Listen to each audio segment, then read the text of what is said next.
Massive stones stand silent across every continent. These ancient structures form the mysterious legacy of a forgotten megalithic culture. Long before the pyramids or empires, a shared understanding may have connected humanity across vast oceans. This video will reveal the evidence for a sophisticated global network that challenges our modern view of history. You will discover how our ancestors achieved architectural marvels that seem impossible for their time. We will explore why identical stone circles appear in Japan and Britain, and how cultures separated by continents built with the same precise geometry. What does this hidden chapter of human connection tell us about our own origins? These ancient stones stand against the sky, from the misty moors of Europe to the sun-baked highlands of South America. They represent the work of prehistoric cultures who mastered the art of moving and shaping colossal stone, a practice we call megalithic. The word itself means great stone, and these constructions are defined by their monumental scale and engineering that seems to defy their era. What is truly staggering is not just their size, but their shared language of form and function across impossible distances.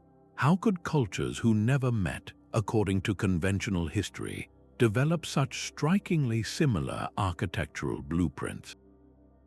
Experts like archaeologist Colin Renfrew point to these structures as humanity's first bold step into large-scale building. They mark a pivotal moment when human societies began to settle, to organize, and to literally set their beliefs in stone. This was the dawn of communal effort, the beginning of our built environment. The hallmarks of this mysterious style are unmistakable. There is cyclopean masonry, where enormous, often unshaped stones are fitted together with breathtaking precision without any mortar. Then there are the celestial alignments, where stones and passages are positioned to capture the solstice sun or track the moon's journey. These builders selected the most durable granite and sandstone, materials chosen to last through ages, and they demonstrate a sophisticated grasp of mathematics and geology. From the solitary, towering menhirs to the complex chambers of passage tombs and the perfect rings of stone circles, these formations speak a common technical language. What shared understanding, what common thread of knowledge could possibly explain this global phenomenon? The stones themselves hold the first clues to this profound mystery. A world map dotted with these ancient sites reveals a breathtaking pattern. From Japan's Oyu stone circles to the windswept plains of Britain's Stonehenge, these monuments form a global network of stone. Statisticians have documented over 35,000 recorded megalithic sites across every inhabitable continent. They cluster remarkably along the coastlines of Western Europe, dot the Mediterranean shores, appear in parts of Asia, and even emerge in surprising locations like the remote isolation of Easter Island and North America's enigmatic Mystery Hill. This is not a random scattering. The density is highest near waterways and along what we now recognize as ancient trade routes, tracing the paths of early human movement. The research of figures like Robert Bovell underscores a profound consistency. Many of these widely separated sites are oriented toward the same celestial events or specific stars, pointing to a shared astronomical language. This geographical spread presents an immediate puzzle. Why do we find such rich clusters in one region, while neighboring lands, seemingly identical in resources, remain completely empty of these stones? The pattern suggests a deliberate spread, a diffusion of ideas that followed the veins of the earth, its rivers and coastlines. This hints at maritime capabilities far more advanced than we typically attribute to these ancient peoples, enabling them to carry a common tradition across vast oceans that we once thought were impassable barriers. How could such sophisticated building techniques appear almost simultaneously in isolated corners of the world? The stones are asking us to reconsider the very routes of human connection. Beneath the ancient stones of a Welsh dolmen, scientists extracted a sample of preserved organic material. When analyzed, its radiocarbon date sent a shockwave through established history. This was not an isolated case. At Göbekli Tepe in Turkey, carvings on immense T-shaped pillars were dated to around 9,600 BCE, a time when humanity was supposedly composed of simple hunter-gatherers. Meanwhile, the sprawling alignments of Karnak in Brittany and the standing stones of Portugal's Almenda's cromlech show construction and use that spanned thousands of years. The emerging timeline is a profound contradiction. Sophisticated stonework appears in Western Europe before it emerges in the ancient civilizations of the Near East, turning the traditional story of cultural diffusion completely on its head. How could the periphery be more advanced than the supposed cradle of civilization? Advanced dating methods like dendrochronology, which reads the annual growth rings in ancient wood, and thermoluminescence, which measures the last time minerals in pottery or stone were heated by sunlight or fire, reveal a complex picture of continuous development. A site like Stonehenge was not built in a single grand effort. It was a project that evolved over centuries, with new stones arranged and rearranged by generations who held the site sacred. This pattern of long-term, multi-phase construction is found at megalithic sites across the globe. The puzzle this creates is immense. If these complex techniques were independently invented, why do we not find clear, gradual prototypes in each region? Why do the methods appear so fully formed and so strikingly similar in places separated by oceans? The overlapping construction periods from Turkey to Portugal to Britain suggest a different possibility, that these distant cultures were not working in isolation. They may have been part of a shared, perhaps sporadic, exchange of knowledge that occurred far earlier than our history books have ever acknowledged. This revised timeline forces us to ask a fundamental question about human innovation. Was technological advancement in prehistory not a slow, linear crawl, but a series of rapid, interconnected leaps that flickered across the ancient world? The stones themselves whisper a shared architectural language. Walk from the colossal zigzag walls of Sacsayhuaman in Peru to the floating Ishi no Hoden stone in Japan, and you will encounter the same breathtaking polygonal masonry. These are not simple stacked rocks, but immense blocks, some weighing hundreds of tons, cut into complex geometric shapes that fit together without a sliver of mortar. This interlocking puzzle locks the walls into a unified whole, resilient against earthquakes and time. The engineering principle is so advanced that modern engineers note the difficulty of replicating such precision even with today's machinery. Yet this same technique appears at Malta's Tarxian temples and in the foundations of ancient Egyptian structures. It is a global signature. This shared blueprint extends far beyond wall construction.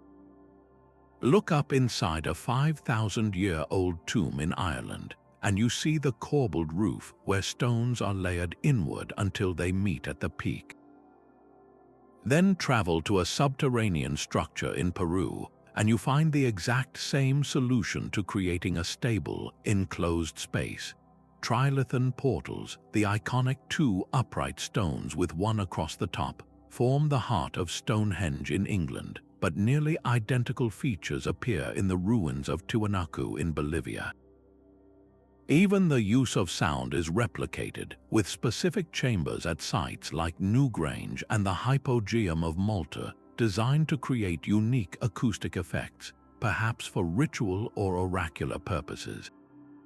The mathematical precision is perhaps the most startling parallel.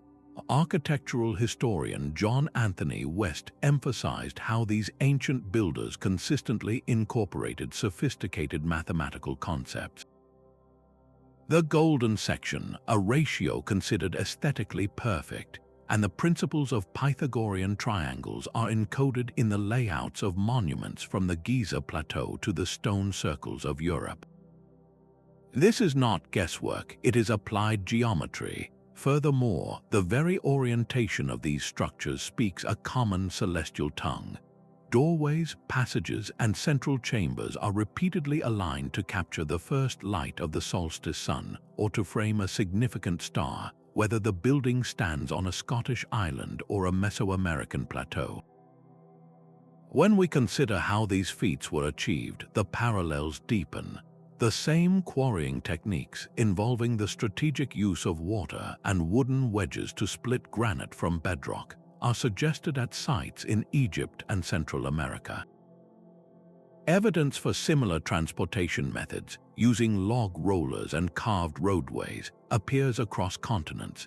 The challenge of lifting multi-ton stones was seemingly solved with identical ramp and lever systems in cultures that were supposedly unaware of each other. So we are left with a profound question. Do these universal features represent convergent development, where separate human minds arrived at the exact same complex solutions by chance?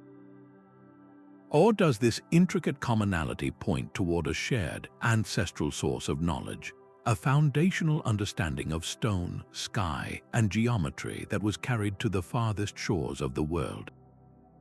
The evidence in the architecture suggests a connection that our history has forgotten. The same celestial clockwork guided builders across the globe.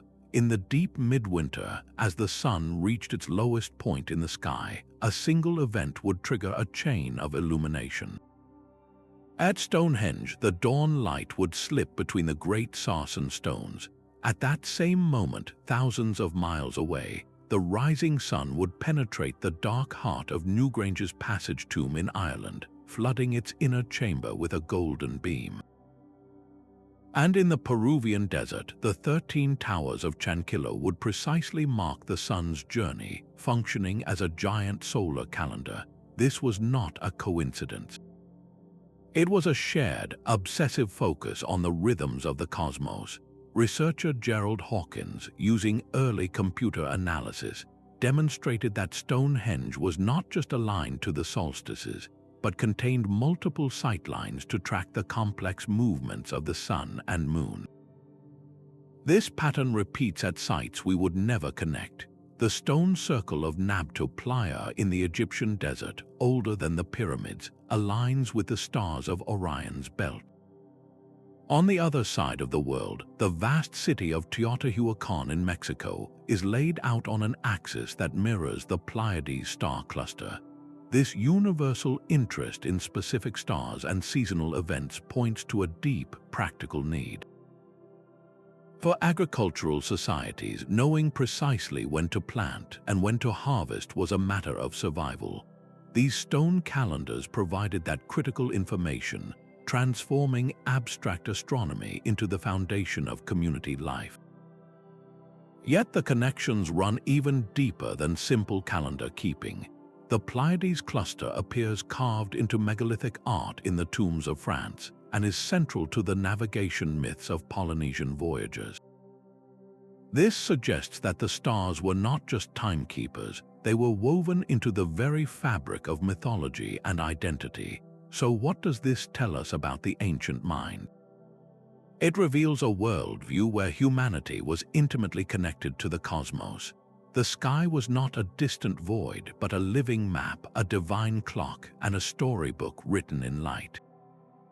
The fact that cultures separated by continents chose to build these incredibly precise, permanent observatories in stone tells us they shared a fundamental desire to understand their place in the universe.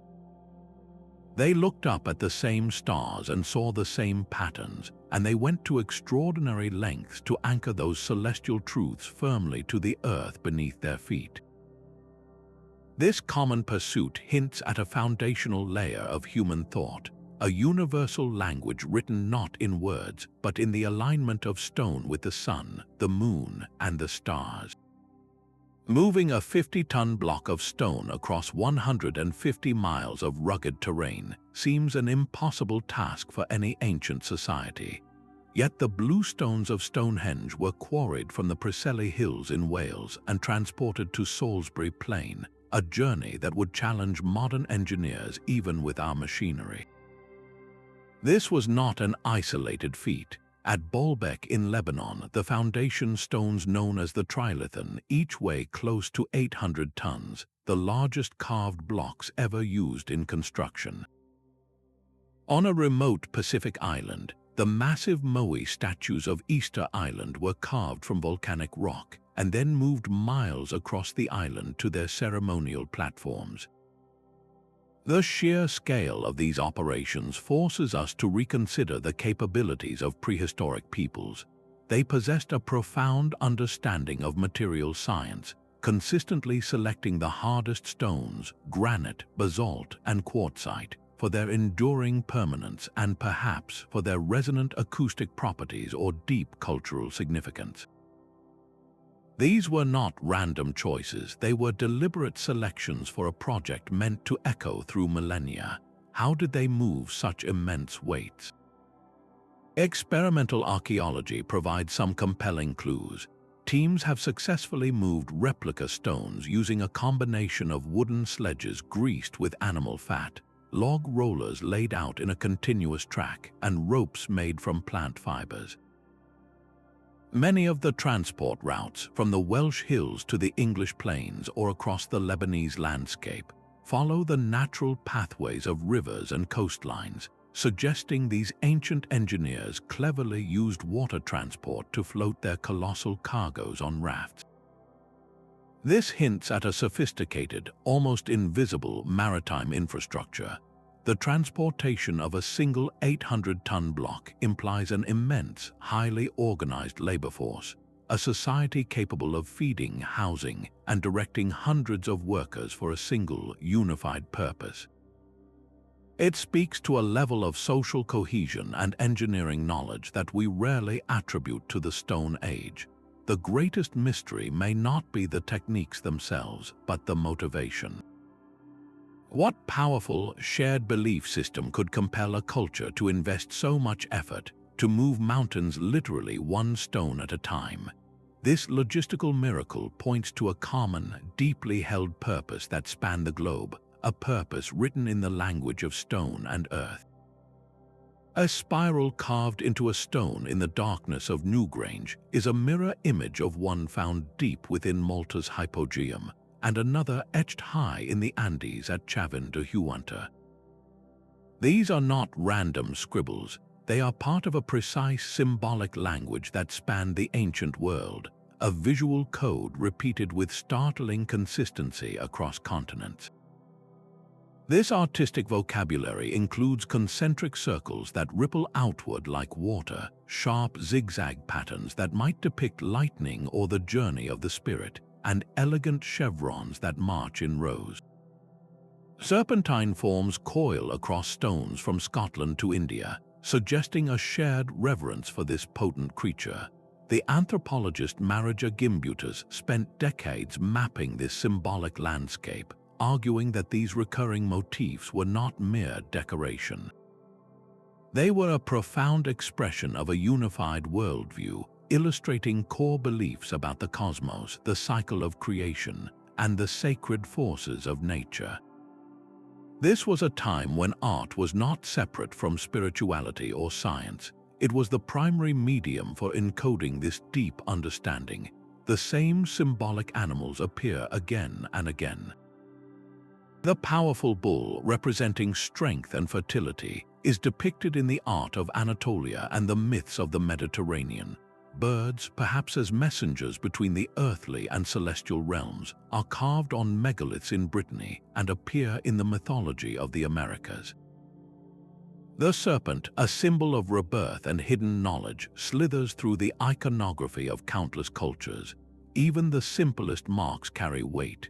The impression of a handprint, found in sites from France to Indonesia, seems to be a universal declaration of presence, a way of saying I was here. Small, polished cup marks drilled into the capstones of dolmens might have been used for ritual offerings or to track celestial bodies.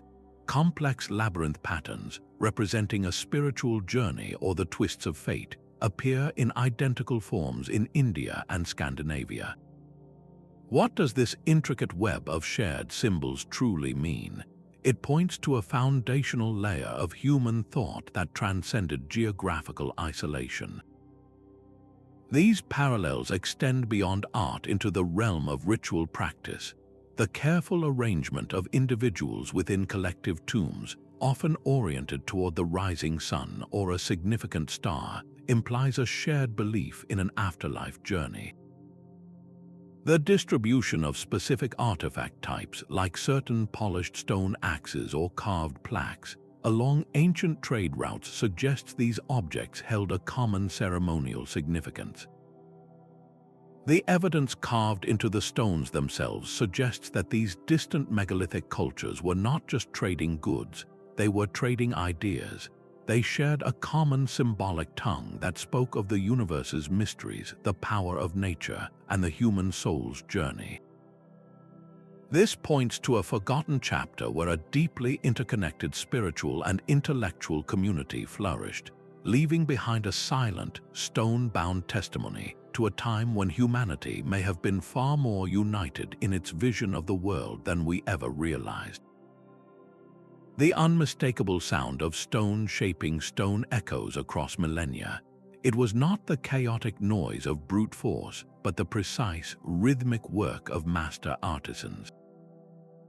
These ancient masons approached granite and basalt with a confidence that still baffles experts today. They could take a raw, multi-ton block and shape its surface to a smoothness within millimeters of perfect, all without iron tools or modern measuring devices. This level of precision does not emerge from trial and error. It appears in the archaeological record fully formed. At sites like Puma Punku in Bolivia, we find andesite blocks cut with such intricate interlocking joints and perfectly straight grooves that they seem to have been made by machinery. The stone itself holds the evidence of their methods. Microscopic analysis reveals telltale marks of a sophisticated toolkit. They used a technique called pounding, where they would strike a surface repeatedly with a harder stone like dolerite to gradually pulverize the surface into dust. For larger splits, they understood thermal shock, building fires against the stone face and then dousing it with water to create controlled fractures. Perhaps most impressively, they mastered drilling. Using a hollow reed or tube and wet sand as an abrasive, they could bore perfectly circular holes deep into the hardest granite, a slow, patient process that demonstrates profound knowledge of material science. The true marvel, however, lies in the geometry. The layouts of these structures are not rough approximations. They are precise applications of Pythagorean triangles, the golden ratio, and complex circles.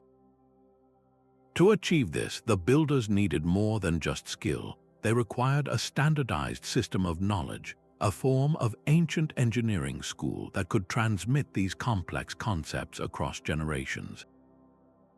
Modern stonemasons attempting to replicate these feats using only period-appropriate tools report that it takes years of dedicated practice to achieve even a fraction of the precision seen in a 5,000-year-old dolmen. This presents a profound puzzle. Why does this advanced, fully realized stoneworking knowledge appear almost simultaneously in Peru, in Egypt, and in Malta, yet we find no crude early attempts in those same regions?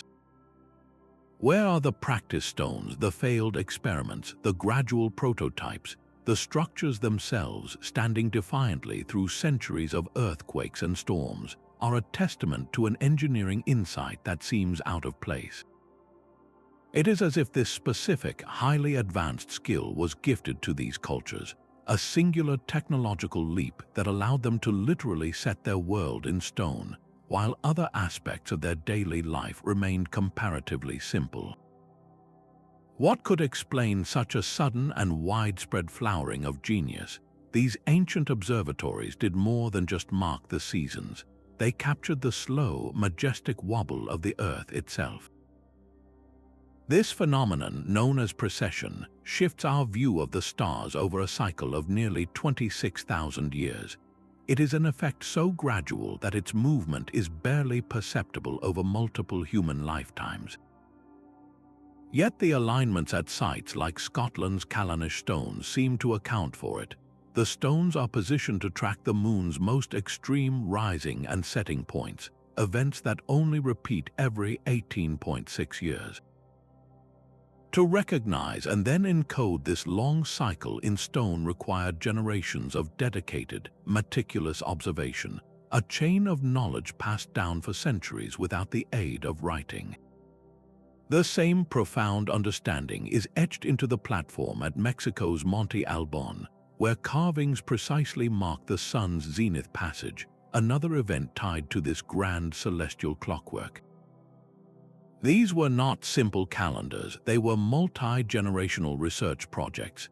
They functioned as both practical agricultural guides, telling communities exactly when to plant and harvest, and as sophisticated instruments for tracking the deeper rhythms of the cosmos, including the complex cycles of eclipses. How could this happen in so many isolated parts of the world? The consistency is startling. From the stone rows of Karnak to the intricate layouts in Mesoamerica, we find the same observational methods, the same use of horizon markers and foresight to pinpoint celestial events.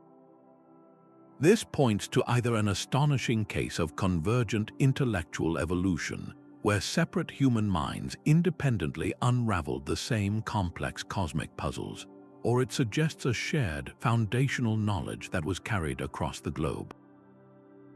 These standing stones are humanity's first scientific instruments. They transformed ephemeral celestial events into permanent, physical records on the landscape.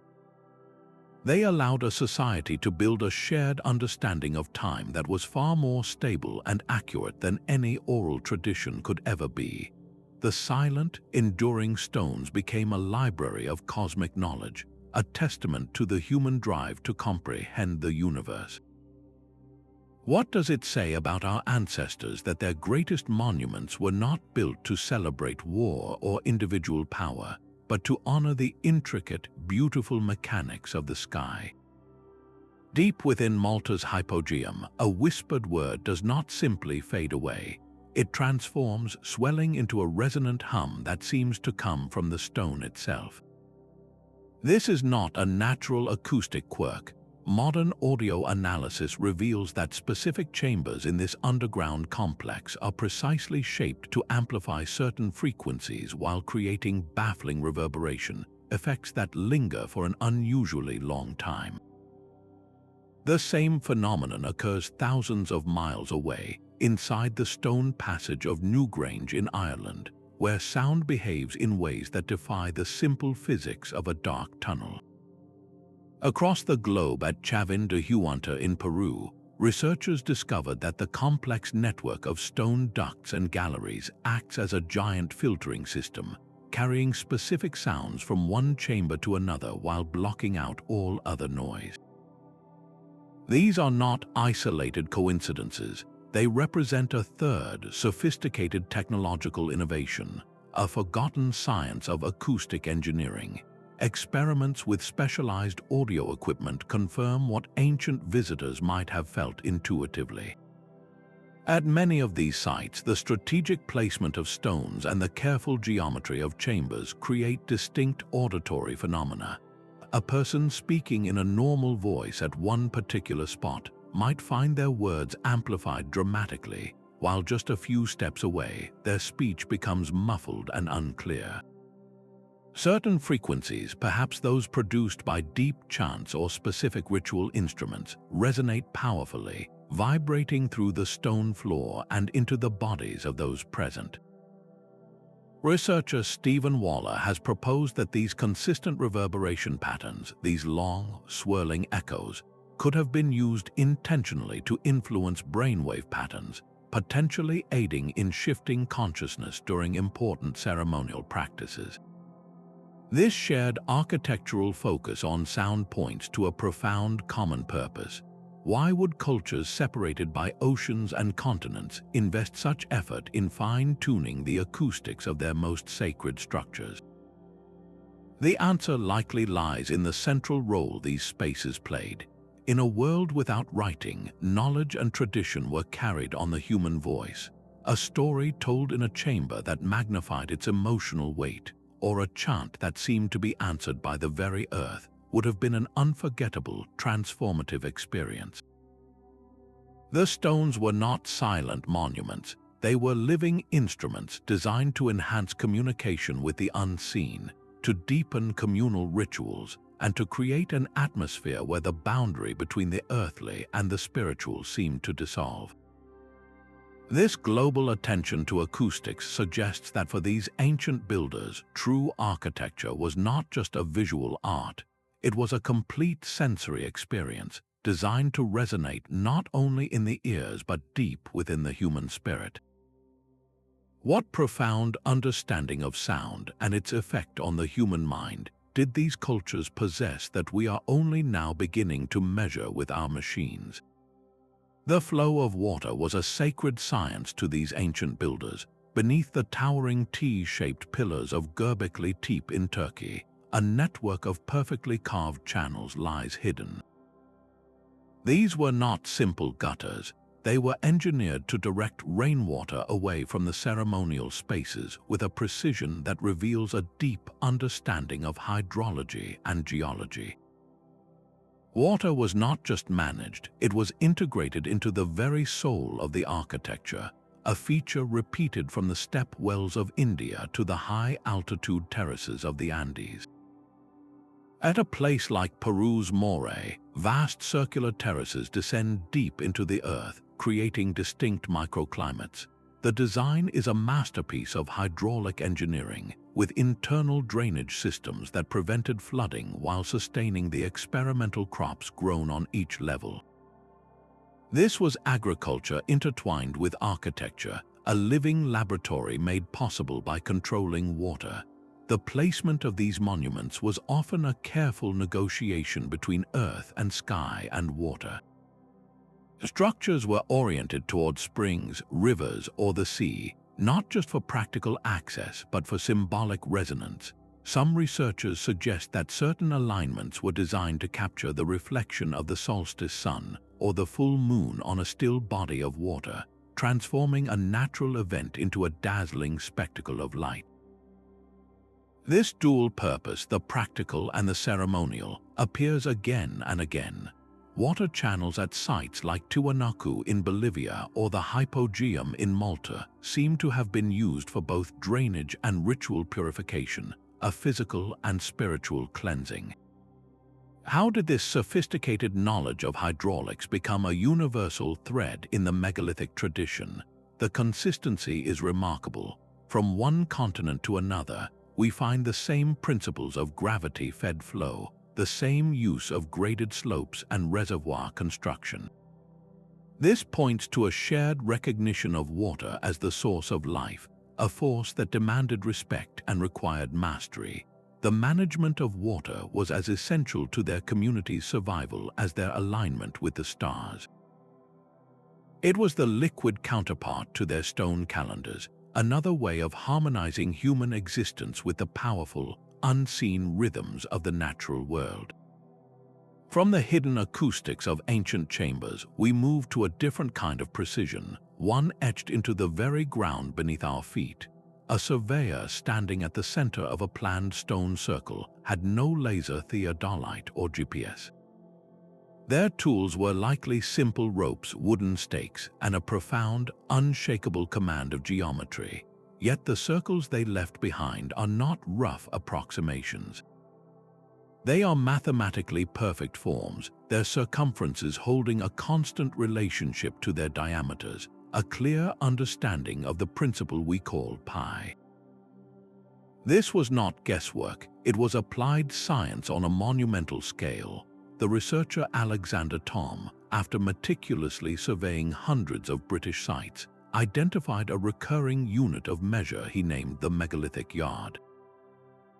It was a standardized length of approximately 2.72 feet, used with remarkable consistency from the Outer Hebrides to the south of England. Even more astonishingly, this same unit, or a very close variation of it, appears in the layouts of megalithic structures across the Mediterranean and in parts of Asia. Imagine the implication. A builder in Scotland and a builder in Malta were using the same ruler. This points to a shared technical language that crossed oceans and cultures. The geometry goes far beyond simple circles. These ancient architects laid out precise ellipses, complex egg-shaped formations, and polygons with multiple sides. They incorporated Pythagorean triangles into their designs, using the classic 3-4-5 ratio to create perfect right angles for their massive stone squares and rectangles. The golden ratio, a proportion revered for its aesthetic harmony, is encoded in the chamber dimensions of tombs from Ireland to Egypt. This knowledge was not merely theoretical. It was absolutely essential for the practical task of large-scale construction. To fit multi-ton stones together without mortar, to create stable corbelled roofs, and to align passages to the horizon with pinpoint accuracy, required this mathematical foundation. The entire enterprise was built on a bedrock of number and form.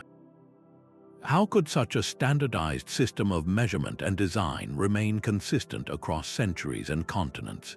It suggests a formal system of knowledge transmission, perhaps a guild of master builders who traveled ancient seaways, or a foundational school of thought so powerful that its principles became the universal standard for sacred architecture.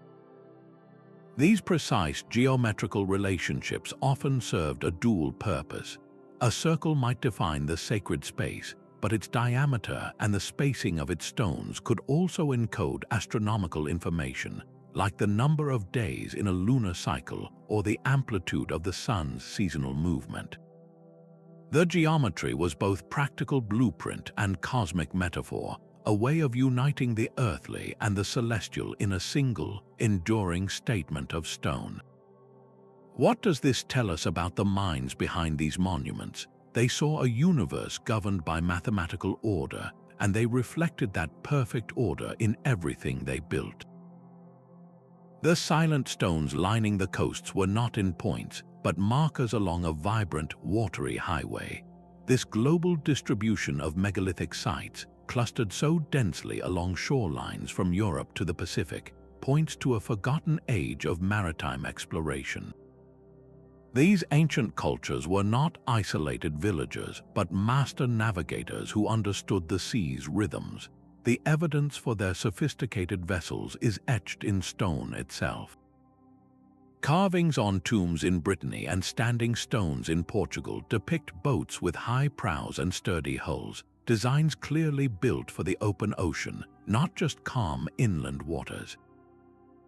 Further support comes from the discovery of ancient harbor works, like the submerged stone structures off the coast of Japan, which could have serviced these early ships. Linguistic studies add another compelling layer. Certain words for parts of a boat or for specific sailing techniques appear in remarkably similar forms across cultures separated by vast oceans. This suggests a shared nautical vocabulary that traveled with the people who used it. Oceanographers have mapped out potential routes, revealing how favorable currents and seasonal winds could have created natural pathways connecting distant megalithic regions. During periods of lower sea levels, now submerged continental shelves would have created chains of islands, turning a daunting ocean crossing into a series of shorter, more manageable hops between visible lands. The very contents of ancient refuse heaps tell a story of connection. Archaeologists find identical species of deep-water shellfish and specific types of fish bones in the coastal middens of sites thousands of miles apart. These were not local catches, they are the remnants of meals shared by people who regularly traversed great maritime distances. To test these theories, modern adventurers have built replicas of these hypothesized Neolithic vessels. Using only materials and technologies available at the time, they have successfully completed open water voyages across hundreds of miles of ocean. Their most vital tool for these journeys was the same knowledge encoded in the standing stones, the ability to navigate by the sun, the moon, and the stars. These were not simple trading missions for rare stones or ornamental shells. The cargo carried on these voyages was far more precious. It was the knowledge of how to build. A master builder could have traveled with a crew carrying the geometric principles, the astronomical alignments, and the engineering techniques for fitting multi-ton stones. This would explain why we see such specific and complex architectural ideas appearing almost simultaneously on opposite sides of a sea. The maritime network was the circulatory system of this megalithic world, pumping not just goods, but the very blueprint for a shared cultural tradition across the globe. How far did these routes truly extend? The silent stones along every shore await our answer. Within the very bones of the ancient builders, a new chapter of this story is being written. Geneticists working with skeletal remains from passage tombs and burial sites are uncovering a biological blueprint that mirrors the architectural one. The DNA tells a story not of isolation, but of deep and surprising connection. Across the Atlantic coast of Europe, from Portugal to Scandinavia, a particular genetic signature appears repeatedly in individuals buried within these stone monuments. This is not just a local family plot, it is a widespread lineage, a haplogroup that moved with the stones themselves. The evidence points to a specific population group that carried both their distinct genetic markers and their unique cultural traditions along the sea routes, interweaving their biological heritage with the landscapes they helped to shape. This genetic trail suggests a complex pattern of life, where small, mobile groups of maritime explorers intermarried with local communities, bringing with them a powerful new ideology expressed in stone. It was not a massive, violent invasion that spread this culture, but a gradual, persistent process of contact and exchange. Families settled, shared knowledge, and raised new generations who continued the building tradition, creating a tapestry of both local and distant ancestry. What we see is a dual inheritance, a strong genetic continuity from the original hunter-gatherer populations of each region, now layered with the new arrivals who introduced the megalithic vision. This explains why the monuments feel both uniquely local in their execution and profoundly universal in their underlying principles. The stones were raised by communities that were themselves a blend of the indigenous and the incoming, a biological fusion that gave rise to a cultural revolution. Even today, studies of modern populations in regions like Brittany and the British Isles show unique genetic clusters that may be the living descendants of those original builder communities. Their DNA is a silent heirloom passed down through hundreds of generations. This genetic research provides the missing biological evidence, confirming that the similarities in architecture and art were not a coincidence of parallel thought.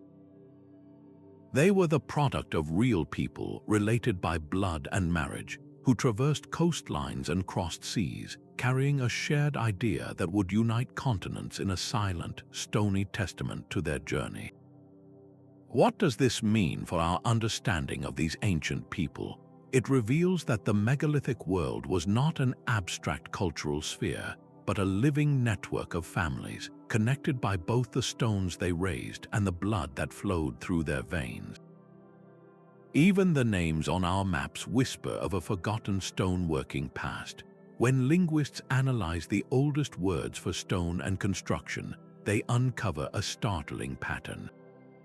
A word like dolmen, which we use for a type of stone table tomb, has roots that appear in similar forms across languages from Western Europe to the distant corners of South Asia.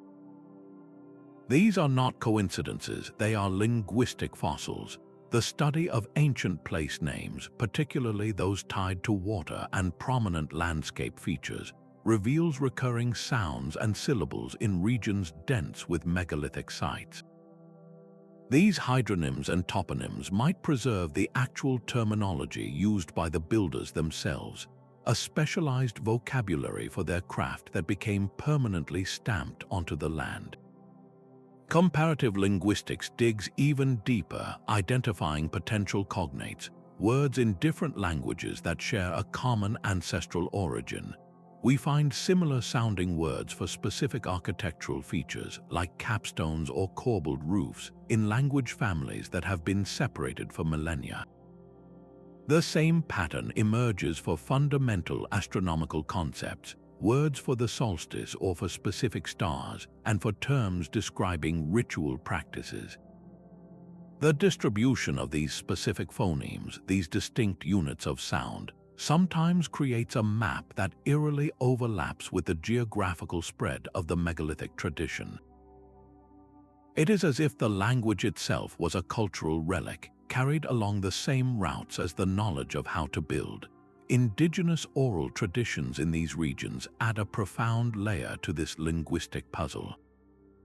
In parts of India, among communities living near ancient stone circles, there are creation stories that speak of ancestors who could command stone to move. In Ireland, local folklore attached to passage tombs like Newgrange often contains fragments of narrative about its construction, tales of kings and gods that may preserve a distorted but genuine historical memory of the building event. These are not literal histories, but they are cultural echoes, stories that have been carefully passed down through hundreds of generations, holding within them the emotional and symbolic truth of a monumental achievement. What stories do these ancient words truly tell us? They suggest that the people who moved these massive stones shared more than just architectural blueprints. They shared a way of talking about the world. They possessed a common conceptual framework for understanding their work, their cosmos, and their place within it. This shared vocabulary implies a depth of contact that goes far beyond occasional trade. It points to a prolonged period of cultural exchange, where ideas were not just observed but spoken, taught, and integrated into the very language of daily life. The stones themselves may be silent, but the names we gave them and the stories we told about them have never truly forgotten the sound of their builders' voices. A profound shift in human history echoes through these stones. The rise of agriculture and the appearance of megalithic structures are so closely intertwined in time that their connection seems undeniable. For generations, the accepted story was simple. The stability of farming created food surpluses, which freed people from the constant hunt for their next meal. This newfound security allowed for specialized roles in society, including architects and engineers who could plan projects spanning decades. With a settled population and a reliable food source, communities could finally organize the immense labor required to move 50-ton stones. The social structure needed to coordinate planting and harvesting vast fields was the very same structure that could direct hundreds of workers to haul a single monolith into place. It was a practical partnership. Farming provided the means, and megalithic construction became the ultimate expression of a community's identity and belief. The stones themselves often reinforced this bond. The solar alignments at countless circles and tombs were not just spiritual, they were intensely practical, marking the solstices and equinoxes with a precision that told farmers exactly when to plant and when to reap. These monuments functioned as both temple and almanac, their shadows tracing the seasons on the ground. Yet this elegant theory faces a monumental challenge at a place called Göbekli Tepe. Here in southeastern Turkey stood the world's first known megalithic temple complex. its T-shaped pillars carved with intricate animals, erected around 11,000 years ago. This was not built by a settled farming society. The archaeological evidence suggests the builders were still hunter-gatherers. This turns the entire sequence on its head. What if the drive to build came first? What if the spiritual impulse to create a permanent, sacred place in the landscape is what ultimately encouraged people to settle down? The need to feed the large groups gathering for construction and ceremony could have directly spurred the domestication of wild grains found in the region. In this light, the stones were not a product of agriculture, but possibly its very catalyst. The distribution of early domesticated crops adds another layer to this mystery. The spread of specific wheat and barley varieties from the Near East into Europe curiously follows pathways that also show a dispersal of megalithic ideas.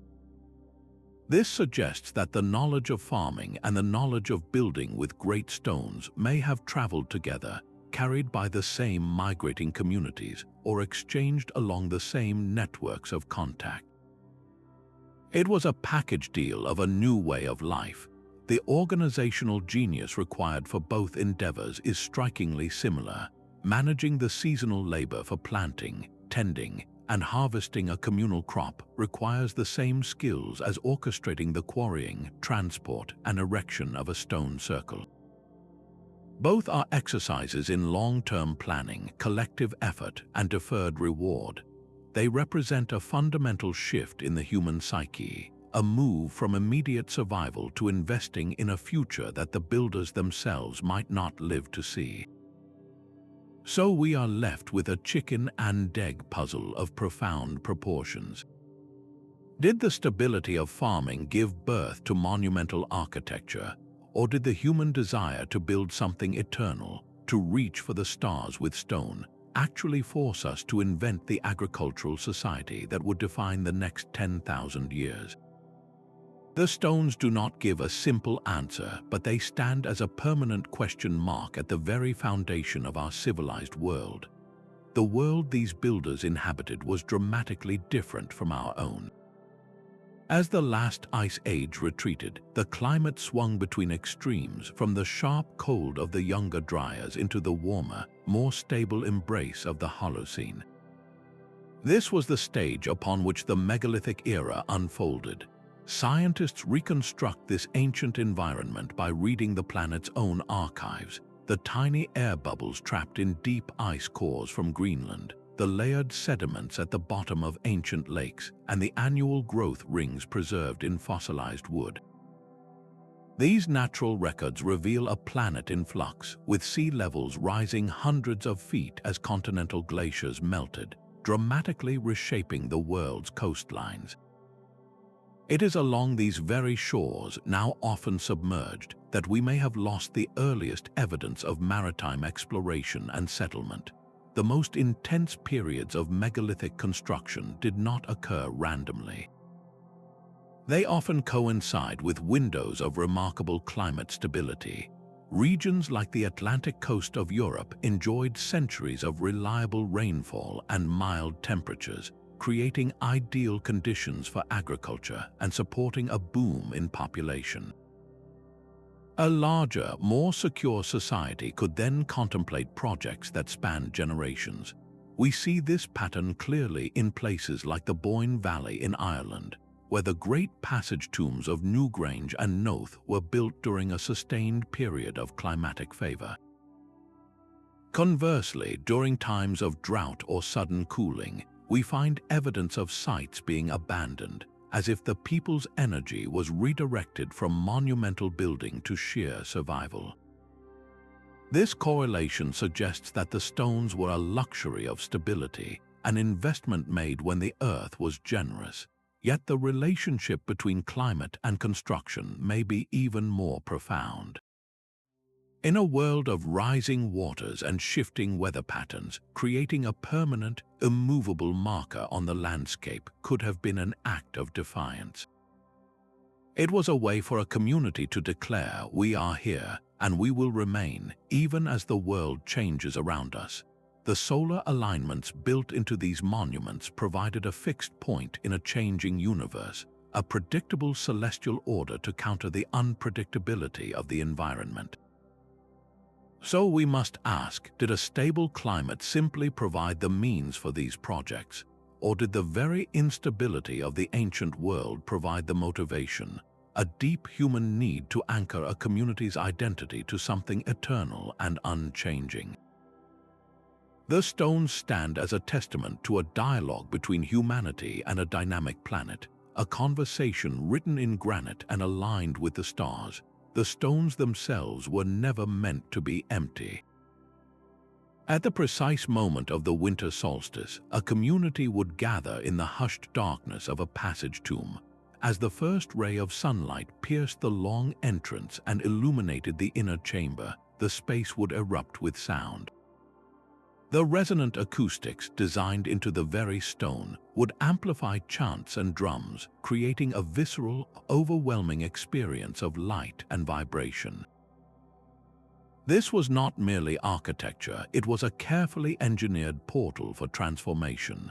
The layout of these sites reveals a clear purpose. They were stages for the great dramas of human and cosmic life. Archaeologists find distinct activity zones within these complexes, areas for the preparation of ceremonial foods marked by specific pottery shards, spaces for crafting ritual objects from bone and polished stone, and clear central arenas where performances could be witnessed by a large gathering. The entire design funneled participants toward a shared, profound experience, whether it was marking the death of a leader, celebrating a seasonal harvest, or initiating the young into the mysteries of the community. We can look to traditional societies who still use stone circles for guidance.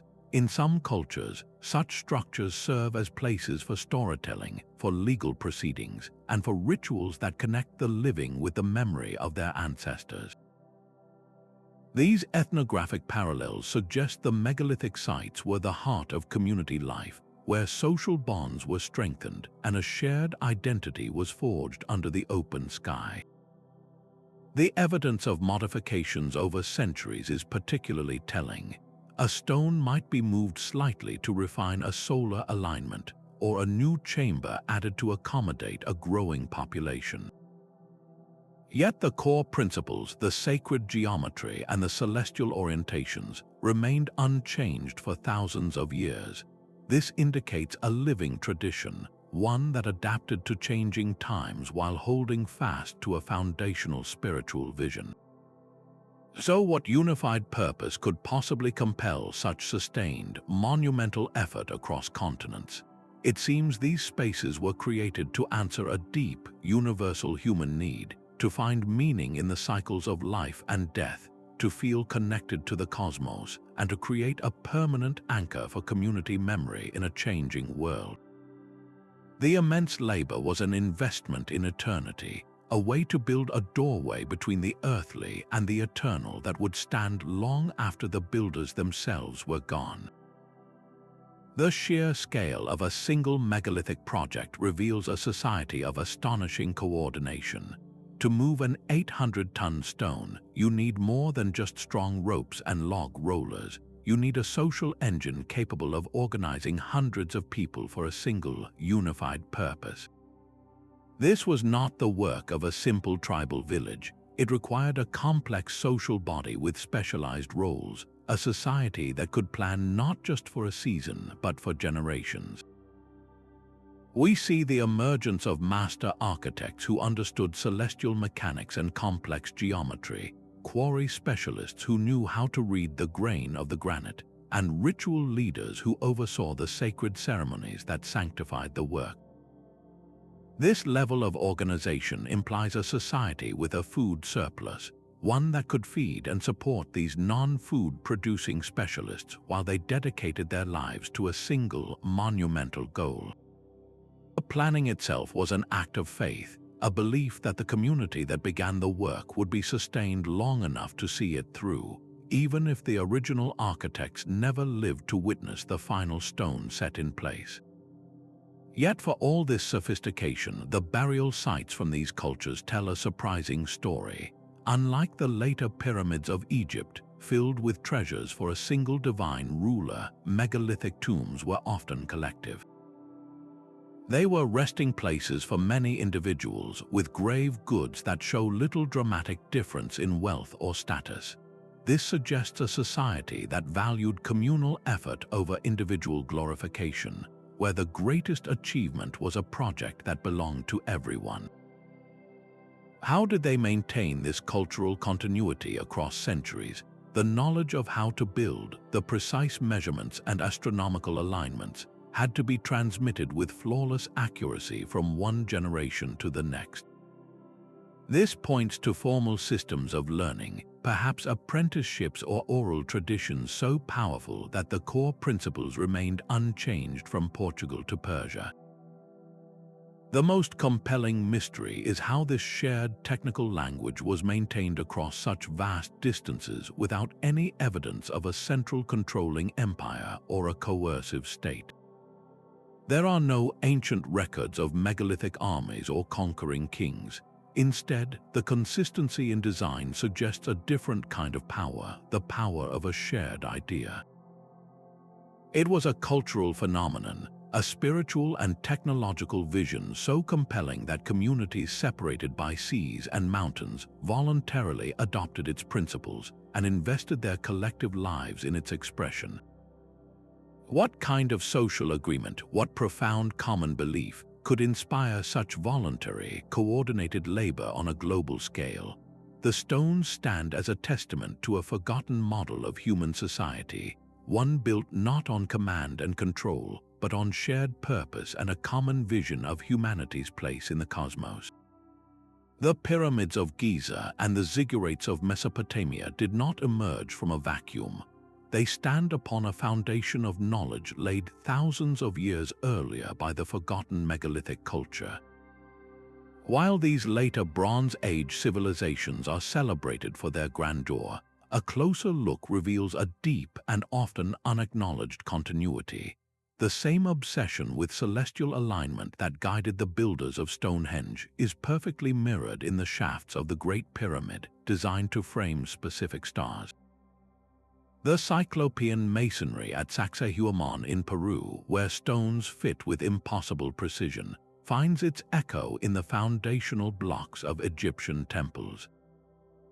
The core principles were preserved, a sacred inheritance passed down through millennia. This was not a simple linear progression, but a complex transfer of a foundational architectural and spiritual language. The later civilizations amplified this knowledge with new technologies, primarily metal tools, which allowed for different forms of artistic expression and the quarrying of even larger stones. Yet, this transition also involved surprising losses. Some of the most sophisticated stone fitting techniques seen at places like Puma Punku, with their intricate interlocking joints, appear to be a level of craftsmanship that was not replicated in later periods. It seems that with the advent of bronze and iron, certain subtle arts of shaping granite with stone tools were gradually forgotten, traded for different efficiencies. The relationship between the old and the new is further illustrated by how later peoples treated these ancient sites. The Romans often built their temples directly upon megalithic foundations from Britain to Anatolia, a clear recognition that these were places of enduring power and significance. The Mycenaeans in Greece incorporated older Cyclopean walls into their own citadels, building upon the literal and cultural bedrock of their predecessors.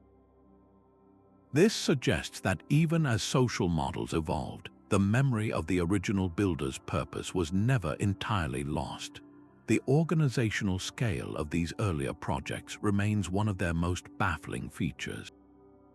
The labor required to move the stones of Baalbek or to construct the passage tombs of the Boyne Valley rivals the state-sponsored enterprises of pharaohs and emperors.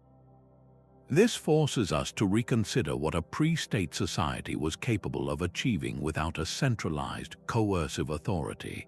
It presents a compelling possibility that the megalithic culture represented a different path of social development, one built on shared ideology and communal agreement rather than top-down command. Their greatest monuments were collective tombs, not palaces for a single ruler, highlighting a profound difference in values. So what does this comparison ultimately reveal? It shows us a world where technological advancement was not a simple, steady climb. It was a journey with branches where some skills were gained and others were lost, and where the most enduring achievements were often those born from a unified vision, not a royal decree. The silent stones of the megalithic world challenge our deepest assumptions about the origins of civilization itself, asking us to consider a past where community and cosmos were once the only architects that mattered. The debate over these ancient blueprints divides the academic world. On one side, diffusionists point to a world map crisscrossed with hypothetical sea routes, tracing the journey of a master-building tradition from a single, forgotten source. They argue that the identical corbelled roofs in Ireland and Peru, the same precise solar alignments in Egypt and Mexico, and the recurring spiral symbols from Malta to the Andes cannot possibly be coincidence.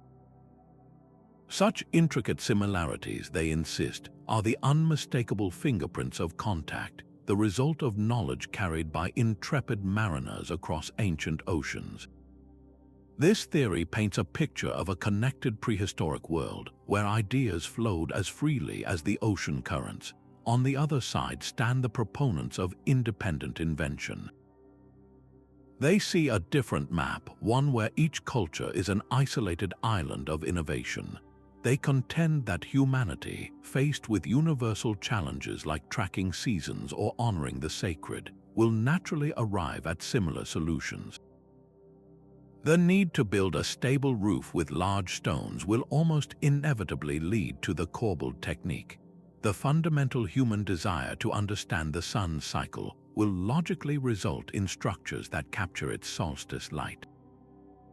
In this view, the megaliths are not evidence of a shared heritage, but a testament to the parallel genius of the human mind, rising independently in separate cradles of civilization. Between these two extremes, a more nuanced middle ground is gaining traction. This hybrid theory suggests a world of sporadic but impactful contact zones, where key technological concepts, like a specific unit of measurement or a method for moving colossal weights, were exchanged at coastal trading hubs. Once this seed knowledge arrived, it was not simply copied.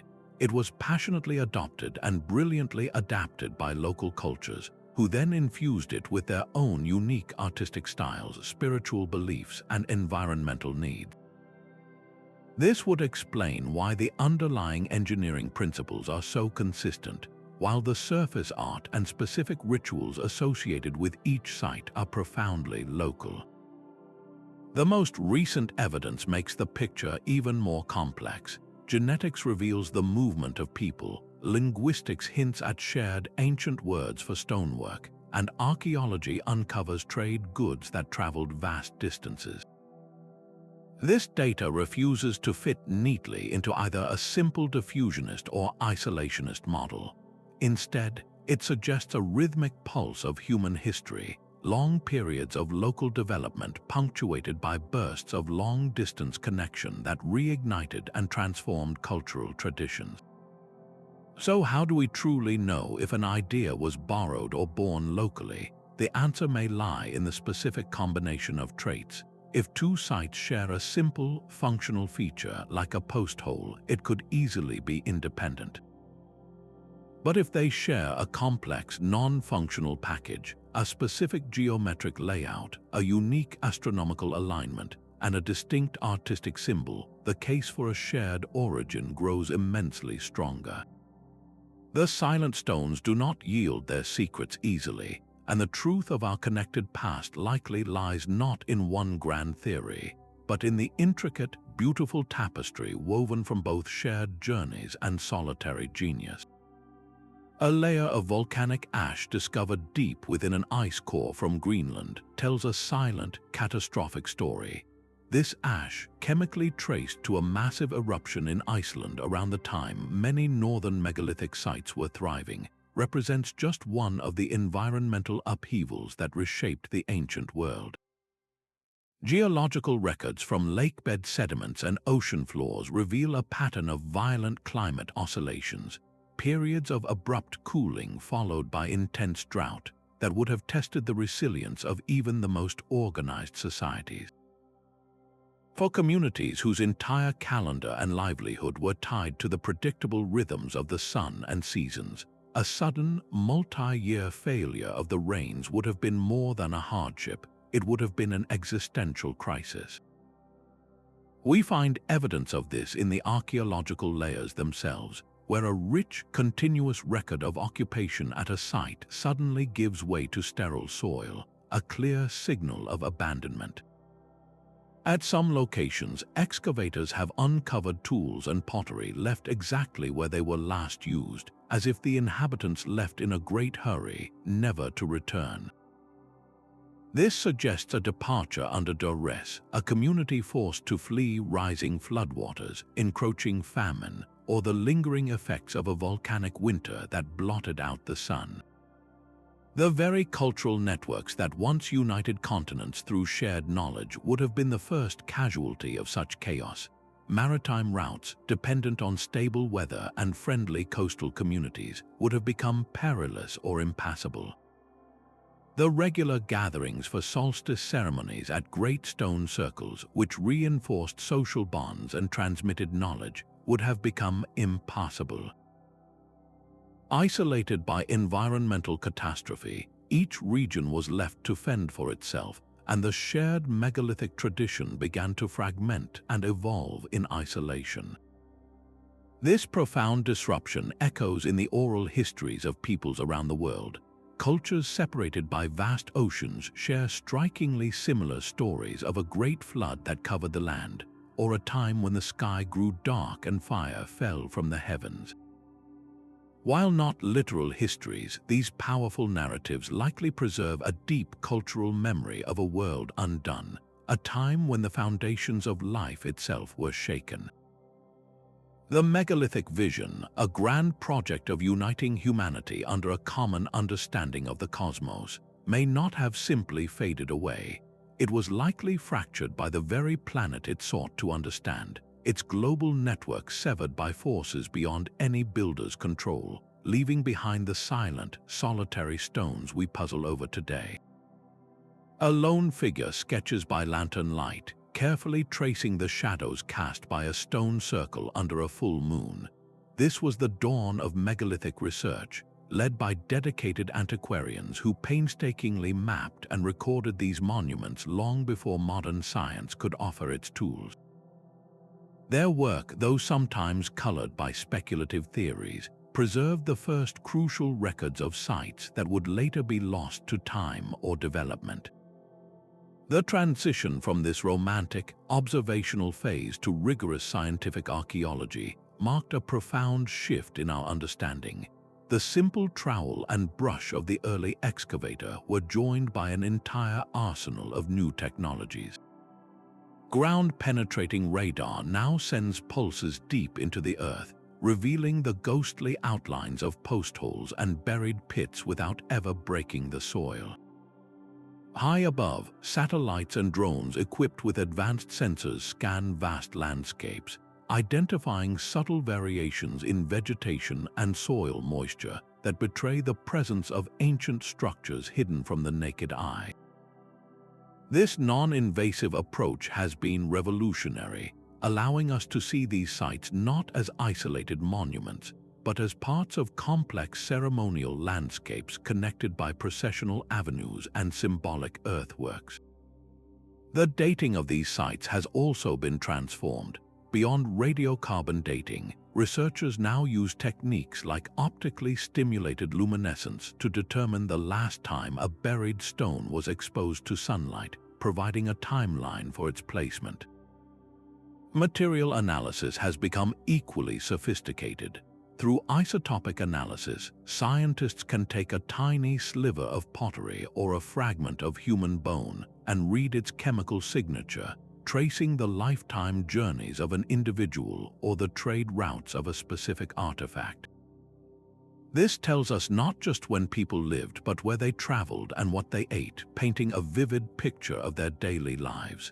One of the most powerful new tools is LiDAR, or light detection and ranging. By firing laser pulses from an aircraft through dense forest canopies, LiDAR strips away the vegetation to create a precise three-dimensional map of the ground surface. This technology has unveiled entire lost cities in the jungles of Central America and revealed that what was thought to be a single standing stone in Europe is actually the centerpiece of a vast, previously unknown complex. This wave of discovery is no longer confined to academic institutions.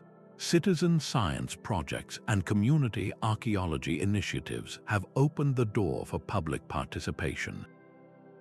Local enthusiasts, often with deep ancestral ties to the land, work alongside professionals to survey sites, clean lichen from carved surfaces for better recording, and help preserve these places for future generations. This collaborative spirit has not only expanded the scope of research, but has rekindled a sense of shared ownership and wonder over this ancient heritage. The data gathered from these diverse sources is then woven together in the digital realm. Using photogrammetry, researchers can create photorealistic three-dimensional models of a monument, allowing them to study every carving and fracture from every angle. These digital models become virtual laboratories.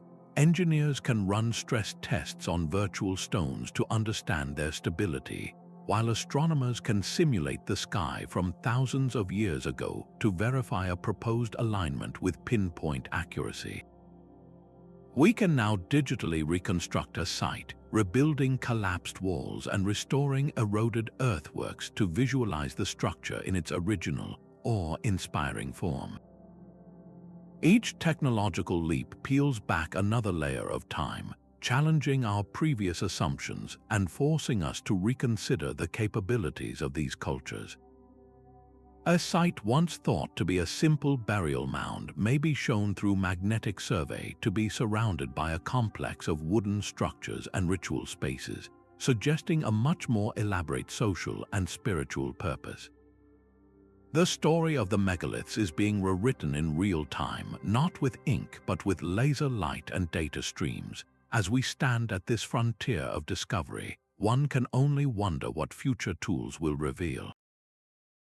Will quantum sensing detect the faint energy signatures of ancient rituals?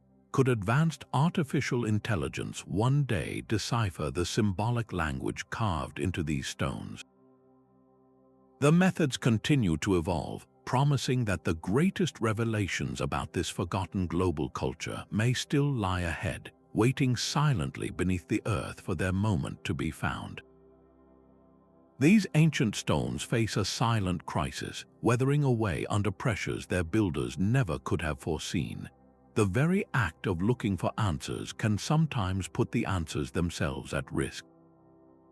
Every footprint in a fragile chamber, every scientific core sample taken from a sacred stone, represents a delicate choice between knowledge and preservation. These sites are caught between several powerful forces: the slow but relentless grind of natural erosion, the immediate impact of tourism and urban expansion, and the new, unpredictable threats posed by a changing global climate.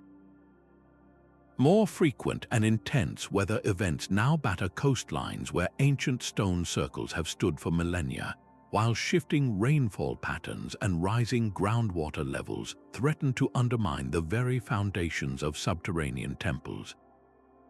The question is no longer just how these sites were built, but whether we can act as worthy guardians for the legacy they represent. Respecting the deep cultural significance of these places for living communities is a paramount ethical challenge. Many megalithic sites are not merely archaeological curiosities for indigenous and local peoples.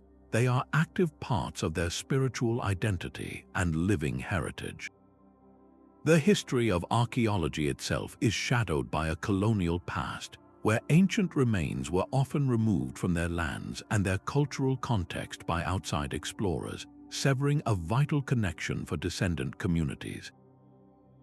Today, a growing movement seeks to redress this imbalance, advocating for collaborative stewardship that includes indigenous voices in every decision, from research priorities to the management of visitor access. It is a shift from treating these places as mere objects of study to honoring them as subjects of ongoing cultural meaning. This ethical landscape becomes especially complex when restoration is attempted. The desire to see a monument in its complete, original form is powerful, but rebuilding a collapsed dolmen or re-erecting a fallen men here raises difficult questions. Where do we draw the line between preservation and reconstruction? A well-intentioned project using modern concrete can permanently alter the chemical and structural integrity of an ancient wall. Reassembling stones based on an educated guess can inadvertently create a new structure that never existed historically, effectively erasing the authentic story of its gradual change over time. Each intervention, no matter how careful, risks freezing a site in a single moment of our own interpretation, potentially obscuring the very history we seek to illuminate. International recognition through bodies like UNESCO brings vital resources and global attention to major sites, helping to shield them from destructive development. Yet this protected status can also create its own set of tensions. An influx of tourists drawn by the prestigious World Heritage label can overwhelm a local community, straining infrastructure and transforming a sacred landscape into a commercial commodity.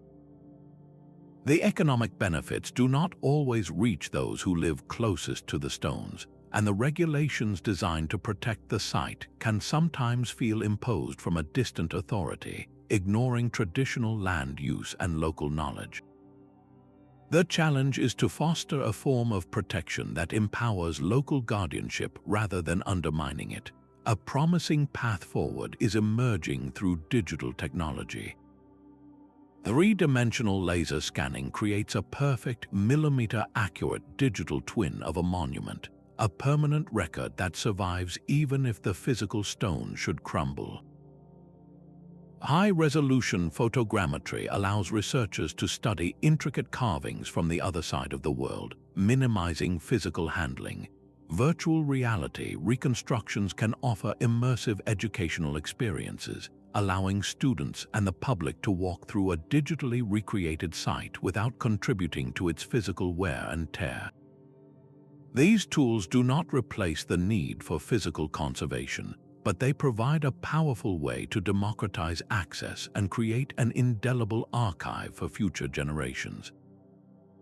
So how do we navigate this intricate responsibility? The future of these sites may depend on a new model of shared guardianship, one that braids together scientific expertise, local community leadership, and digital innovation.